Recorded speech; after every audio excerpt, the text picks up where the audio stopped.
Shalom Bapak Ibu yang terkasih dalam Tuhan.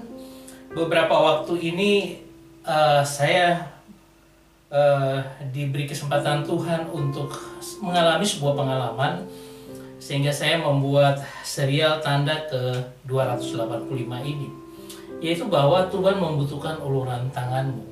Ini saya sampaikan karena sejak tanggal 27 sampai 29 Mei kemarin saya melakukan tour dan melakukan survei ke 25-an titik yang membutuhkan air karena masyarakat di situ mengalami kekeringan.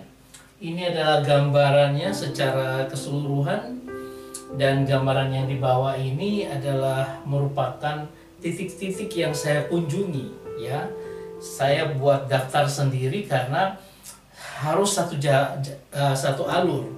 Saya mulai dari Widang, Plumpang, Palang, Semanding, kemudian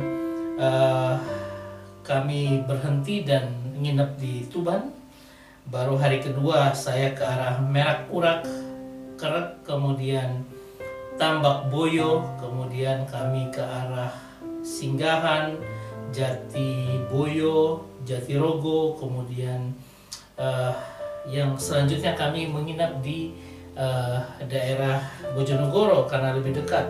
Lalu pada bagian terakhir kami ke Parengan, kemudian ke Soko, Rengel, dan akhirnya balik lagi ke Surabaya. Ini perjalanan panjang saya dari tanggal 27 sampai 29. Ini yang memberikan saya inspirasi untuk melihat bagaimana orang-orang yang ada yang membutuhkan uluran tangan kita. Nah, pengalaman saya itu saya tuangkan dalam report seperti ini, ya. Jadi ada 3 halaman report sampai dengan seperti ini, dimana itulah desa-desa yang saya kunjungi dan kisah-kisah kekeringan yang mereka alami. Saya tulisan seperti ini di beberapa tempat. Ada yang namanya Pak Sunarto, kepala desa, ada juga Pak Darmono, kemudian ada Pak Niam, ya, mereka kepala desa. Kalau Pak Sunarto terkait dengan irigasi, karena mungkin desanya sudah cukup dengan air bersih, hanya lahan pertaniannya yang butuh.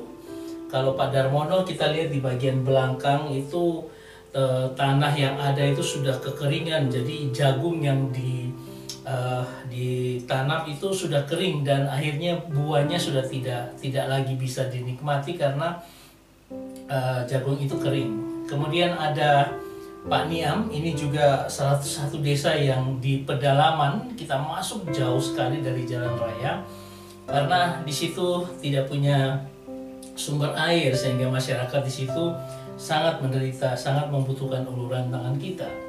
Kemudian ini ada saya kunjungi juga di beberapa tempat. Saya melihat mereka punya tanaman itu sudah sangat menguning, ya. Karena apa? Karena kekeringan itu. Nah, ini beberapa tempat ada yang di atas gunung, ya. Kalau Pak Darsihan, ini desanya masih di bawah, ini di daerah Merak Urak, Kerek itu. Kemudian ini kalau kita lihat ada Pak Sumaryono, ini naik ke gunung dan sangat-sangat membutuhkan. Ini Pak Tajam adalah kepala dusunnya. Dan ini adalah kondisi bagaimana tanaman mereka, sangat kering dan tidak menghasilkan apapun. Karena ini baru bulan Juni, kemarin saya survei bulan Mei. Tapi itu pun tanaman tidak bisa hidup lagi karena makanya kering sekali tanaman itu. Nah, ini ada beberapa tempat lagi di Jatirogo, ya. Ini beberapa tempat. Ini ada Pak Tarkono, ya. Dimana kalau kita lihat itu ada busemnya mereka, ya. Ada sebuah kolam sebenarnya mereka untuk tampung air. Di situ ada sumber, tapi pada bulan Mei kemarin saja sumbernya sudah kering sama sekali dan desa itu membutuhkan, sangat membutuhkan. Ini Pak Tarkono.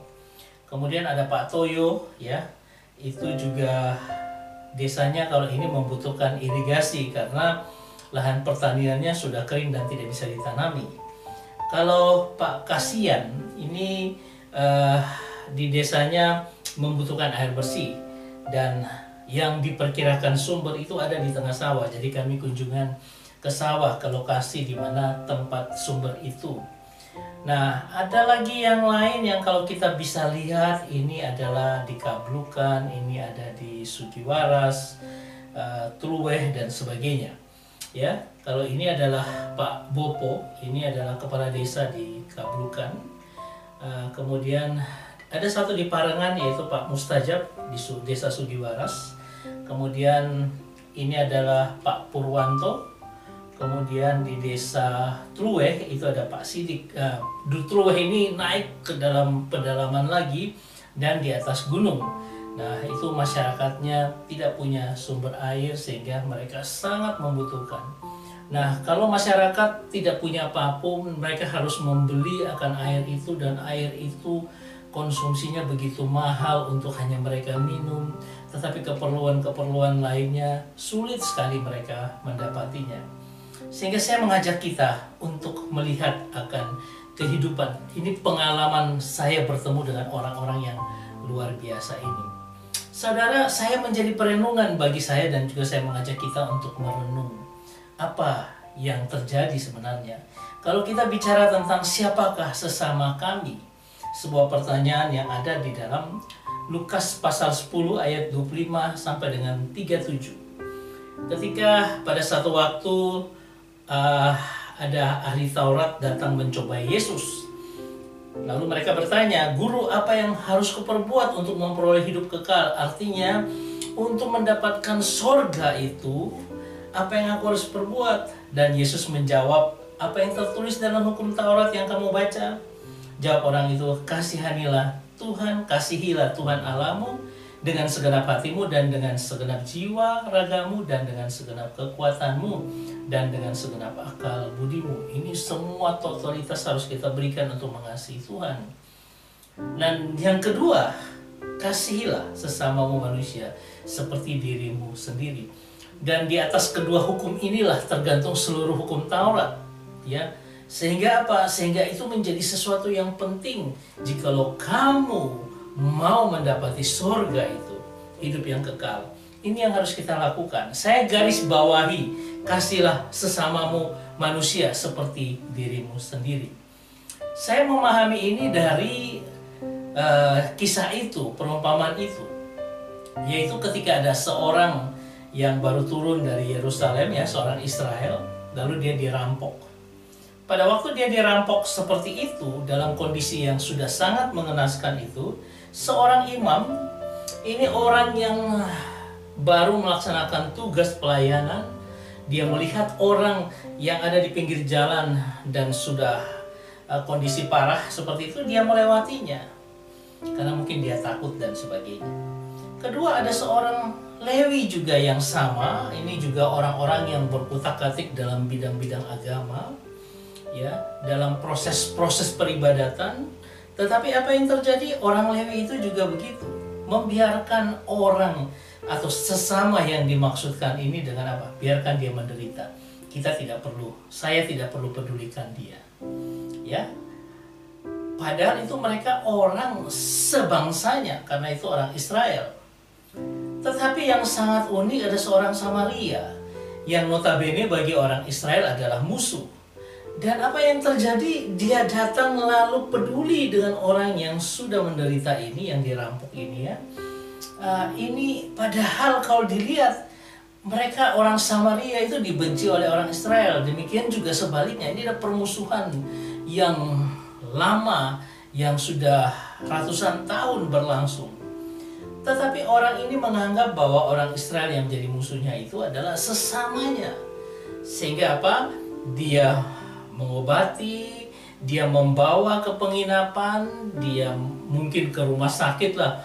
Kalau ada biayanya dia tanggung, semuanya dia lakukan itu untuk orang asing yang dia tidak kenal. Yang dia tidak perlu untuk menolongnya. Yang harusnya lebih banyak menolong itu adalah orang imam dan orang Lewi itu. Tetapi ini dianggap musuh. Tetapi orang ini melakukan sesuatu bagi sesamanya yang luar biasa. siapa orang Samaria ini zaman sekarang? Mungkin itu adalah Anda dan saya, ya, yang harusnya punya kasih yang luar biasa untuk menolong seorang asing, orang yang menderita, yang tidak mungkin kita kenal, seperti orang-orang di Tuban ini. Kita perlu menolong mereka. Ingat bahwa ini adalah sebuah hal yang kita harus lakukan sebagai perwujudan iman kita supaya apa? Mendapat hidup kekal. Jadi jangan disepelekan. Saudara yang terkasih, ketika saya melihat seluruh orang-orang seperti itu, hati ini merasa harus menolong mereka. Ya, tapi saya tidak minta kita menolong mereka sekarang, tidak perlu, karena ini program tahun 2025 dari Bumi Bakti Foundation.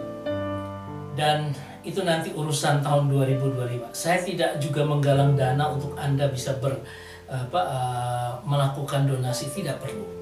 Karena ini masih digodok dalam penggodokan yang membutuhkan waktu dan membutuhkan dana yang besar.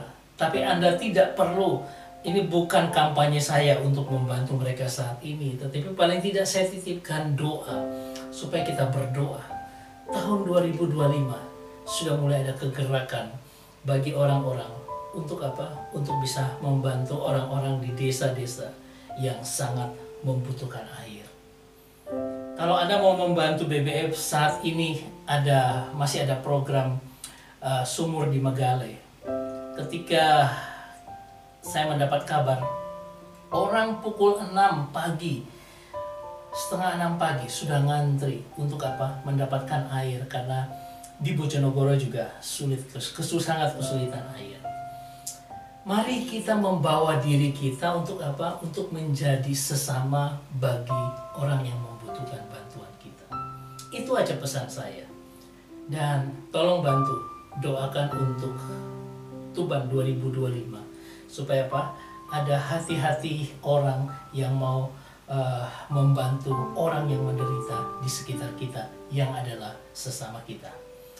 Saya berharap ini masuk dalam kehidupan kita dan membuat kita semakin mengerti arti sesama dan memberikan uluran tangan kita bagi orang-orang yang membutuhkan di Tuban.